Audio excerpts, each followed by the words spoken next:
The chandeliers in Lord. Ashworth's gaming hall cast dancing shadows across faces twisted by greed and wine. But it was the girl standing on the raised platform, trembling, beautiful, and utterly terrified, who held the room's attention like a moth pinned to velvet. Her name was Eleanor, and she had become nothing more than a wager, a piece of property to be claimed by whichever gentleman's cards fell most favorably.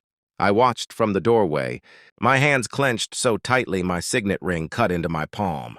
28 years of careful breeding, education at Oxford, and maintaining the dignity of the Thornfield name had not prepared me for the sight of a human being, reduced to a prize. The men around the table laughed, their faces flushed with port and the thrill of the forbidden. And there she stood, her cornflower blue dress, once fine, now faded, marking her as what she was, a young woman from a respectable family brought low by her father's gambling, debts and untimely death. Gentlemen, shall we begin? Lord Ashworth's voice slithered through the room like oil on water. The girl's legal guardianship papers are here, properly signed and witnessed. Winner takes all, her guardianship, her person, her future. His smile made my stomach turn. This was London, 1847, where a woman alone had fewer rights than a horse, where debts could be inherited and used as leverage for unspeakable arrangements. Eleanor's uncle had done this, sold his own niece's guardianship to settle his brother's debts and his own losses. The law allowed it. Society turned a blind eye.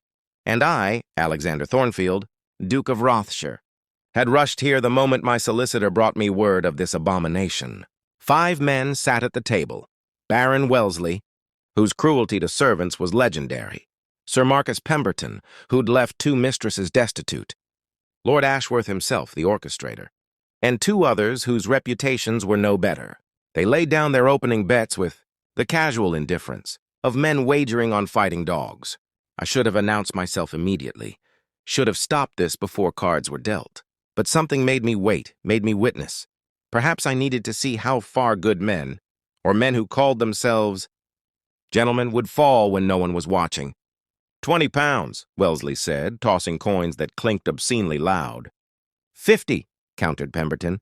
Eleanor's eyes remained fixed on some point beyond the ceiling, beyond the room, perhaps imagining herself anywhere but here.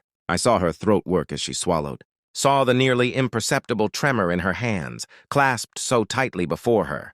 She was perhaps 20 years old, and every ounce of her dignity was being spent on not breaking. Down before these wolves. The betting rose. £100, 200. The cards were dealt with professional precision by Ashworth's hired dealer, a thin man who avoided looking at Eleanor entirely. I studied her face, and something cracked open in my chest.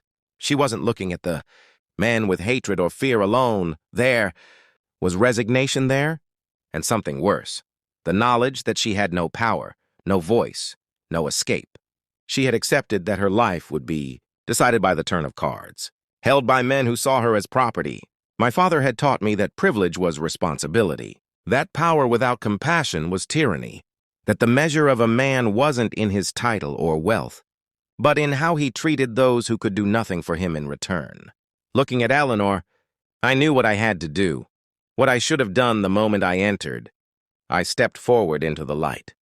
Gentlemen, my voice cut through the tobacco smoke and tension. 5 heads swiveled toward me, expressions ranging from annoyance to shock. I believe there's room at the table for one more. Your Grace? Ashworth rose quickly, uncertain whether my presence meant salvation or disaster for his entertainment. We weren't expecting. That is, this is merely a private game among friends. A private game? I let ice creep into my tone as I walked to the table. Is that what we're calling human trafficking in polite society now? Pemberton had the grace to look uncomfortable. Wellesley merely sneered. The arrangement is perfectly legal, Thornfield. Her uncle signed the papers. If you've come to moralize, you can... I've come to play, I said simply, pulling out a chair. For the first time, I let myself look directly at Eleanor. Her eyes, gray as winter sky, met mine for a heartbeat. In that instant, I saw intelligence, strength held in check by circumstance, and the faintest flicker of something that might have been hope. I looked away quickly. afraid I might lose my nerve if I saw too much of her humanity, too much of her fear.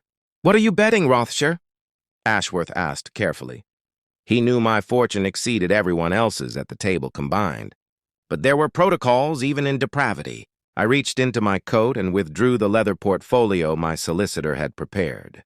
"I have here the deed to Thornfield Manor, my London townhouse, my Scottish estate, and letters of credit totaling £50,000. I placed them on the table with deliberate care. My entire liquid fortune." The room went silent. Even the dealer's hands stilled. "Don't be absurd," Pemberton said finally. "The girl isn't worth—" "She is worth everything I have," I said quietly, my eyes never leaving the cards being shuffled. "She is worth my fortune because she is a human being, and her freedom is worth more than all the money and property in England. So I'll ask you gentlemen once, are you in or do you fold?" I saw the calculation in their eyes. £50,000 against their 100, their 200. The townhouse alone was worth more than any of them would see in a lifetime. But there was also my reputation for cards. I'd learned from a Mississippi riverboat gambler during my American travels, and I'd never lost when it mattered. "This is madness," Wellesley muttered, but he didn't fold. Neither did the others. Greed and pride wouldn't let them, even facing impossible odds. They thought I was bluffing, that I'd fold before risking actual ruin. They didn't understand that I'd already made my decision before sitting down. I would buy Eleanor's freedom, whether through winning or losing. If I lost, I'd be penniless, but she would belong to me legally, and I would immediately free her. If I won, the others would have no claim. The hands were dealt. I picked up my cards without looking at Eleanor, though I felt her eyes on me now, trying to understand what I was doing, why a duke she'd never met would stake everything for a stranger. The game proceeded in tense silence. I played carefully, methodically, letting the others think they had chances. Wellesley folded third round cursing. Pemberton followed.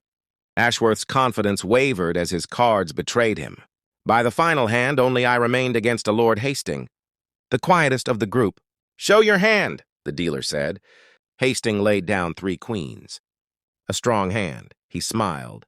"Your Grace?" I spread my cards, a straight flush, king high. The room exhaled. Ashworth's face went purple.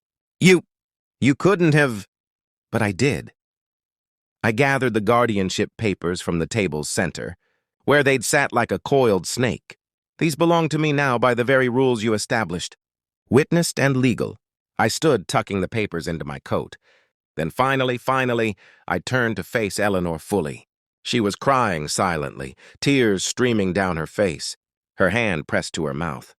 "Miss Eleanor," I said gently, pitching my voice for her alone despite the audience, "would you do me the honor of accompanying me home?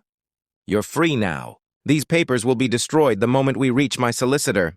You owe me nothing, not gratitude, not service, nothing at all. I have properties that need managing, and I suspect you're far more capable than any steward I could hire. Or, if you prefer, I'll provide you funds to go anywhere you wish. Do anything you choose. Your life is yours again." She stared at me, searching my face for deception, for the catch, for whatever hidden price I must surely be demanding. "Why?" she whispered. "Why would you do this?" I thought of my father, of the values he'd instilled, of the world I wanted to live in versus the world that existed. "Because it was right," I said simply. "Because you are not property to be won, and I have the privilege of being able to prove that tonight. Because every person deserves dignity, and I had the power to restore yours. Your fortune is nothing compared to a human life. Money can be remade, property rebuilt, but what would have happened to you?" I couldn't finish. Eleanor took a shaky breath, then descended the platform on trembling legs. When she reached me, she didn't take my offered hand. Instead, she straightened her spine, lifted her chin, and walked toward the door with every ounce of dignity she possessed. I followed, leaving the stunned gamblers behind. Outside in the cool London night, she finally turned to me. "Thank you doesn't seem adequate, Your Grace." "Alexander," I said. "And no thanks are needed, just live well, live freely. That's enough." We stood there in the gaslight and fog, 2 strangers brought together by cruelty and chance. She smiled then, a real smile, small but genuine, the first crack in her careful composure. "I believe you mentioned something about property management," she said. I may take you up on that offer. I'm quite good with numbers, and I suspect I have much to prove about what a woman can accomplish when given the opportunity. I found myself smiling back. I suspect you do indeed, Miss Eleanor. As my carriage arrived and we climbed in, I realized I'd been wrong about one thing. I hadn't lost my fortune tonight. I'd invested it in something infinitely more valuable.